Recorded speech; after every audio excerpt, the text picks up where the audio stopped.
What's up, everybody? This is Brad, and check this out. We've got a new Pokemon revealed. This one was actually first shown off during a preview for the new Pokemon anime series, the one that will continue on without Ash slash Satoshi as the main character. And we know the new main character, the new protagonist, I think her name is like Liko or something like that. I can look that up real fast, but while I'm looking that up, let's take a look at what the Pokemon main Twitter account has said about this new Pokemon. It says, a newly discovered Pokemon appears in the hidden treasure of Area Zero for Pokemon Scarlet and Pokemon Violet, or Pokemon Violet. Its splendid aura is reminiscent of the legendary Pokemon Terapagos, but this Pokemon's name and true nature are shrouded in mystery. So, clearly, they want us to associate this Pokemon with Terapagos. But they also seem to be stressing that these two Pokemon are not the same. They may look the same, but they're very different. Which is interesting. Let me see, I'm still looking up what the name of the new character is. The new protagonist. For some reason this is taking longer than I thought it would.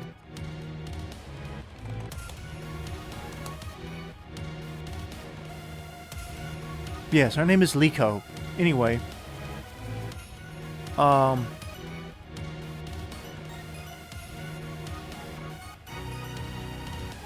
This is an interesting development for the DLC, but I can't help but wonder, first things off, I would have said this is probably an alternate form of Terapagos, or a pre-evolution or evolution of this Pokemon. Because if you look at its shell, it's literally the center point of Terapagos' shell. The terrestrialization thing.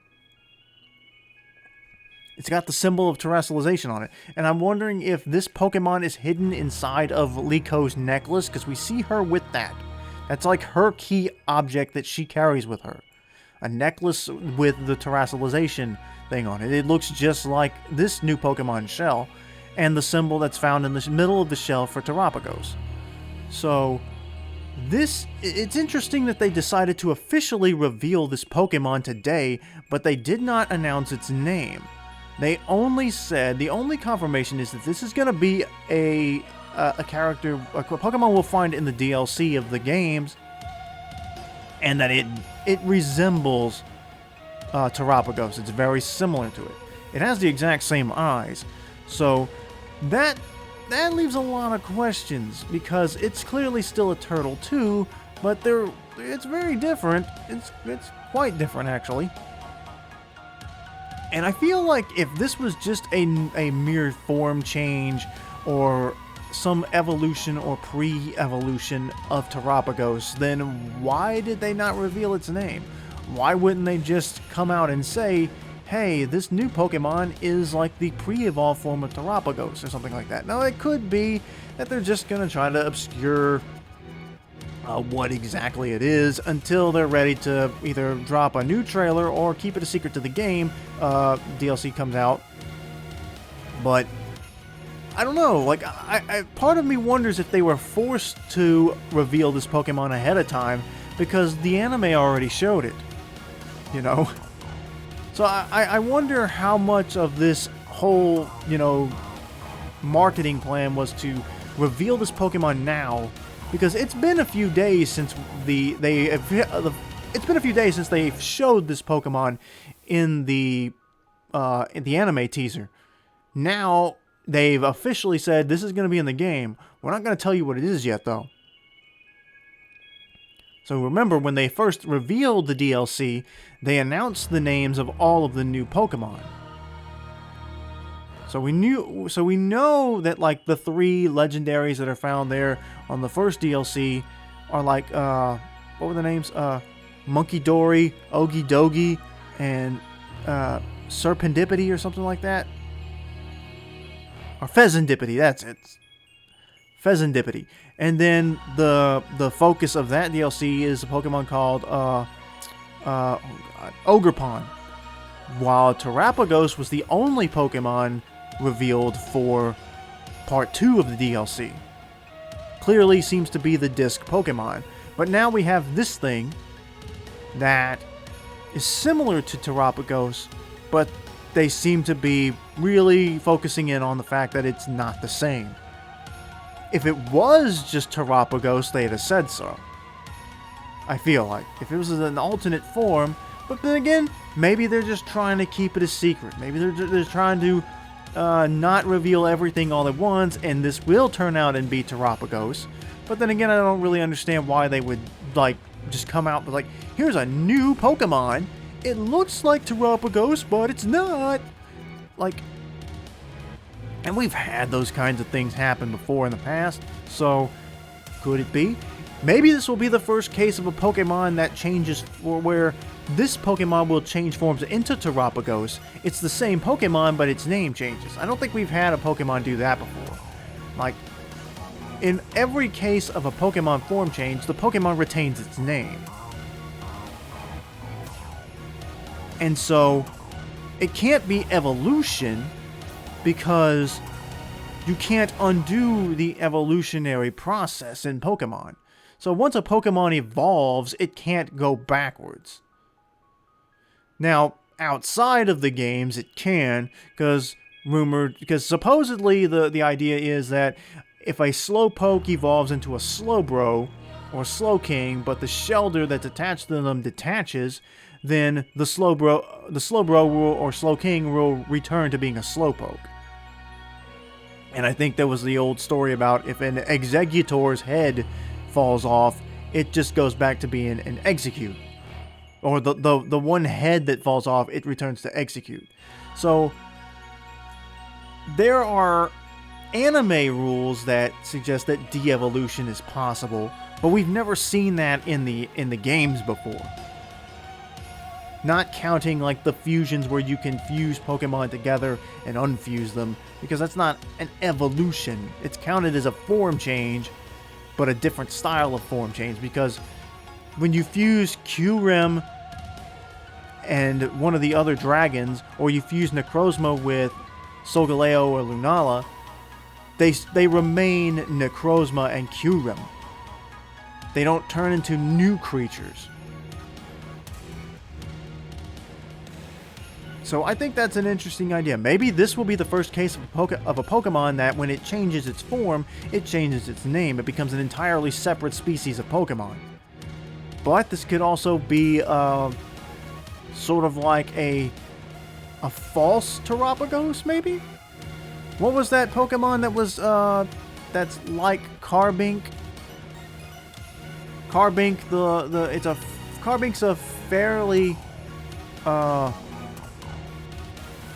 Diancie. I think that's how you say it. Diancie is directly stated to be a strange version of Carbink.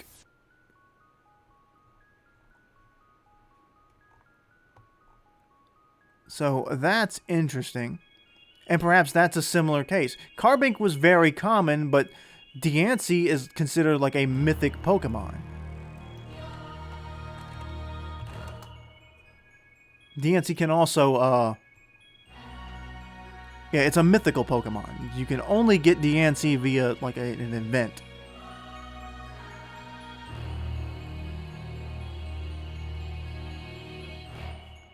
I don't think they really ever truly explained... Oh, it just says, from the Bulbapedia page, it says, Diancie is born from a Carbink that undergoes a mutation. So, it's just so Diancie is just an incredibly rare Carbink, basically. But, and it can Mega Evolve, so there you go. But anyway, I think it'll be interesting to see what they do with this new Pokemon, what exactly it is, because there's already the big theories that some people were suggesting that Terapagos is not the third legendary, which I don't think that we're going to get a third legendary in this story. They seem to have moved away from that now that like third versions aren't necessary anymore.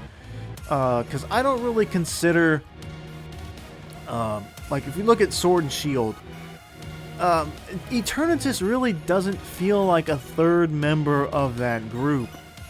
It's just like there's the sword and there's the shield. Eternatus is just the evil force that the sword and the shield have to defeat. They're not a trio. You know what I mean? And so in this case, like, Koraidon and Miraidon are not really a trio either, unless you want to count, like, Cyclizar. But I wouldn't say that that's really fair either, because technically the in-universe explanation is that Koraidon and Miraidon are just Cyclizar from different eras, you know? It's not... They're not completely different Pokemons, necessarily. And maybe that's part of it, too. Like, technically, if we believe the lore of the games, then a Koraidon is just... is what Cyclizar used to be, and isn't anymore. Even though I don't really subscribe to that idea, I don't really think that... I'm still on board with the idea that the Paradox Pokemon... the Paradox Pokemon shouldn't exist. They're not real. They're somehow created from somebody's like idea of what these creatures would look like. I don't think that these actually exist because their entire name of Paradox means that they should not exist. But anyway, I'm curious to see what this little guy is going to be all about. What is his purpose in the story? How does he relate to Terapagos? Which, by the way, that tweet does confirm that Terapagos is a legendary Pokemon. They've officially called it that.